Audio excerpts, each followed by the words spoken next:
जय मां सरस्वती। प्यारे बच्चों, आप सभी का स्वागत है, अभिनंदन है। प्यारे बच्चों, आज हम फिर से इस वीडियो में नौबत खाने में इबादत पाठ के बारे में पढ़ेंगे, जो कि हमारे हिंदी साहित्य के महान साहित्यकार यतीन्द्र मिश्र जी ने लिखा है। और उन्होंने भारतवर्ष के और संसार के सबसे बड़े महान शहनाई वादक बिस्मिल्लाह खां जी के बारे में हमें बताया है। प्यारे बच्चों, जहां ये पाठ या बिस्मिल्लाह खां जी का जीवन हमें एक और अपने देश की प्राचीन संगीत की परंपरा को कायम रखने की बात बताता है या प्रेरणा देता है, वहीं दूसरी ओर बिस्मिल्लाह खां जी का जीवन राष्ट्रीय एकता एवं अखंडता को भी जागृत करता है। वो हमें ये संदेश देता है कि हम सबको एक साथ मिलकर रहना है। आपने देखा कि किस प्रकार बिस्मिल्लाह खां जी और उनका परिवार बालाजी के मंदिर में शहनाई वादन करते हैं, और वर्षों से, पीढ़ियों से उनका परिवार इस परंपरा को निभा रहा है। अर्थात हम सब भारतवासी आज इस वीडियो के माध्यम से भी इस संसार के और भारत देश के महान शहनाई वादक, भारत रत्न से अलंकृत बिस्मिल्लाह खां जी को हार्दिक नमन करते हैं। तो प्यारे बच्चों, हम इस पाठ में आज जो है वो इससे आगे पढ़ना शुरू करेंगे, क्योंकि पीछे मैंने आपको 3 वीडियो में इनके बारे में काफी ज्यादा बता दिया है। अब जो आपकी अंतिम वीडियो भी, जिसके हम पाठ के अंतिम गद्यांशों को पढ़ेंगे, जो कि इस प्रकार है। बाल सुलभ हंसी में कई यादें बंद हैं। वे जब उनका जिक्र करते हैं तब फिर उसी नैसर्गिक आनंद में आंखें चमक उठती हैं। अमीरुद्दीन तब सिर्फ 4 साल का रहा होगा। छुपकर नाना को शहनाई बजाते हुए सुनता था। रियाज के बाद जब अपनी जगह से उठकर चले जाएं, तब जाकर ढेरों छोटी बड़ी शहनाइयों की भीड़ से अपने नाना वाली शहनाई ढूंढता और एक एक शहनाई को फेंक कर खारिज करता जाता। सोचता, लगता है मीठी वाली शहनाई दादा कहीं और रखते हैं। जब मामू अली बख्श खां, जो उस्ताद भी थे, शहनाई बजाते हुए सम पर आए, तब धड़ से एक पत्थर जमीन पर मारता था। सम पर आने की तमीज़ उन्हें बचपन में ही आ गई थी, मगर बच्चे को यह नहीं मालूम था कि दाद वह करके दी जाती है, अर्थात शाबाशी सिर हिलाकर दी जाती है, पत्थर पटक कर नहीं। और बचपन के समय फिल्मों के बुखार के बारे में तो पूछना ही क्या। उस समय 3rd क्लास के लिए 6 पैसे का टिकट मिलता था। अमीरुद्दीन 2 पैसे मामू से, 2 पैसे मौसी से और 2 पैसे नानी से लेता था। फिर घंटों लाइन में लगकर टिकट हासिल करता था। इधर सुलोचना की नई फिल्म सिनेमा हॉल में आई और उधर अमीरुद्दीन अपनी कमाई लेकर चला फिल्म देखने, जो बालाजी मंदिर पर रोज़ शहनाई बजाने से उसे मिलती थी। एक अठन्नी मेहनताना उस पर यह शौक़ ज़बरदस्त कि सुलोचना की कोई नई फिल्म ना छूटे। और कुलसुम की देसी घी वाली दुकान, वहाँ की संगीतमय कचौड़ी इस तरह, क्योंकि कुलसुम जब कलकलाते घी में कचौड़ी डालती थी, उस समय छन से उठने वाली आवाज़ में उन्हें सारे अबरों दिख जाते थे। राम जाने कितनों ने ऐसी कचौड़ी खाई होगी, मगर इतना तय है कि अपने खां साहब रियाजी और स्वादी दोनों रहे हैं। और इस बात में कोई शक नहीं कि दादा की मीठी शहनाई उनके हाथ लग चुकी है। काशी में संगीत आयोजन की एक प्राचीन एवं अद्भुत परंपरा है। यह आयोजन पिछले कई वर्षों से संकट मोचन मंदिर में होता आया है। यह मंदिर शहर के दक्षिण में लंका पर स्थित है। वह हनुमान जयंती के अवसर पर यहाँ 5 दिनों तक शास्त्रीय एवं उपशास्त्रीय गायन वादन की उत्कृष्ट सभा होती है।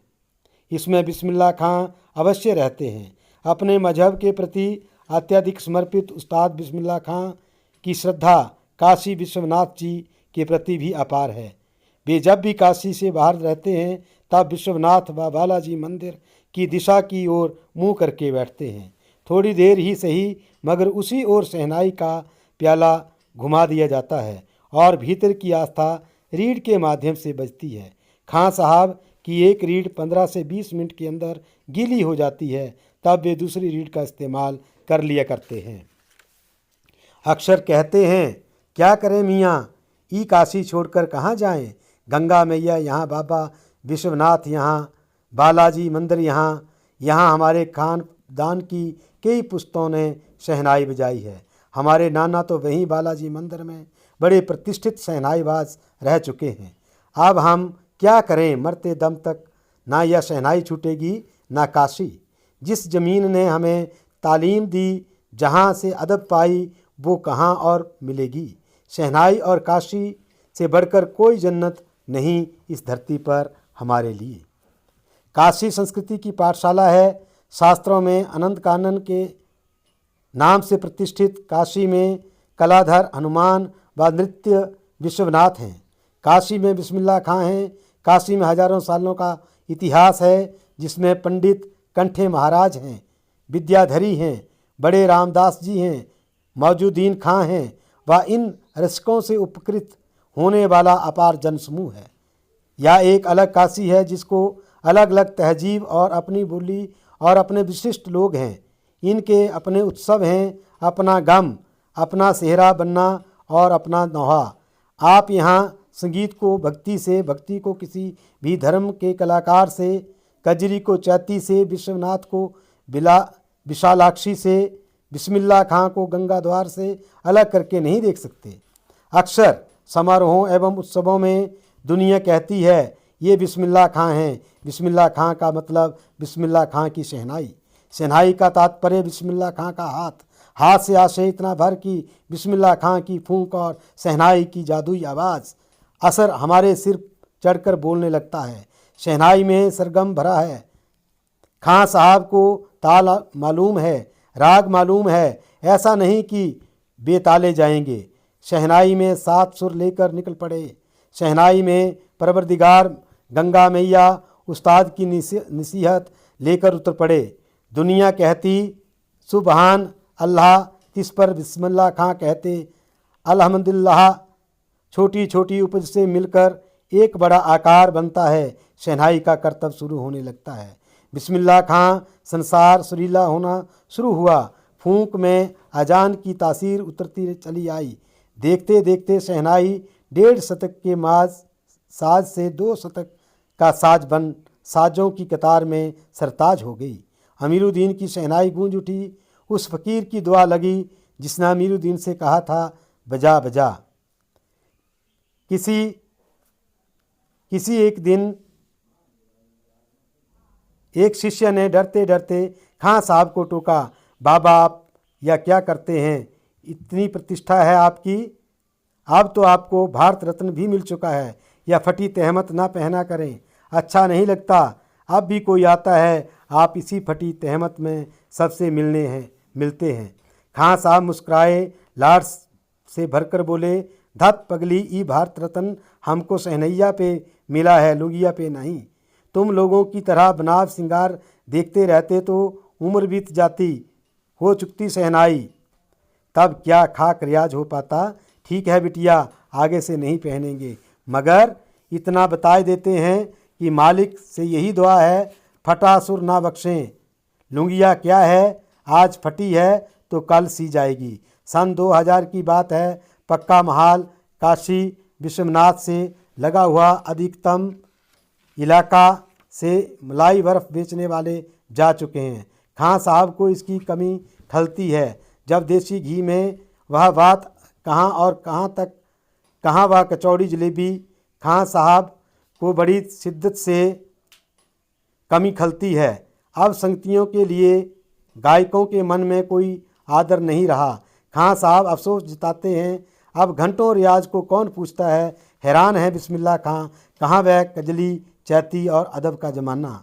सचमुच हैरान करती है काशी पक्का महाल से जैसे मलाई बर्फ़ गया। संगीत, साहित्य और अदब की बहुत सारी परंपराएं लुप्त हो गईं। एक सच्चे सुर साधक और सामाजिक की भांति बिस्मिल्लाह खां साहब को इन सब की कमी खलती है। काशी में जिस तरह बाबा विश्वनाथ और बिस्मिल्लाह खां एक दूसरे के पूरक रहे हैं, उसी तरह मुहर्रम, ताजिया और होली, आबिर गुलाल की गंगा जामुनी संस्कृति भी एक दूसरे के पूरक रहे हैं। भारत रत्न से लेकर इस देश के ढेरों विश्वविद्यालयों की मानद उपाधियों से अलंकृत व संगीत नाटक अकादमी पुरस्कार एवं पद्म विभूषण जैसे सम्मानों से नहीं, बल्कि अपनी अजय संगीत यात्रा के लिए बिस्मिल्लाह खां साहब भविष्य में हमेशा संगीत के नायक बने रहेंगे।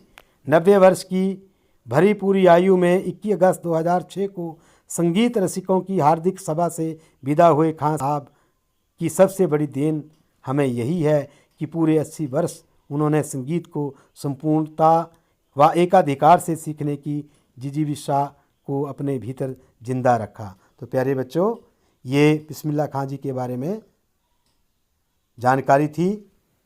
मैं उम्मीद करूँगा कि आपको समझ आया होगा, और जहाँ पता नहीं लगेगा वहाँ आप मेरी वीडियो में जाकर पूछ सकते हैं। धन्यवाद। जय हिंद।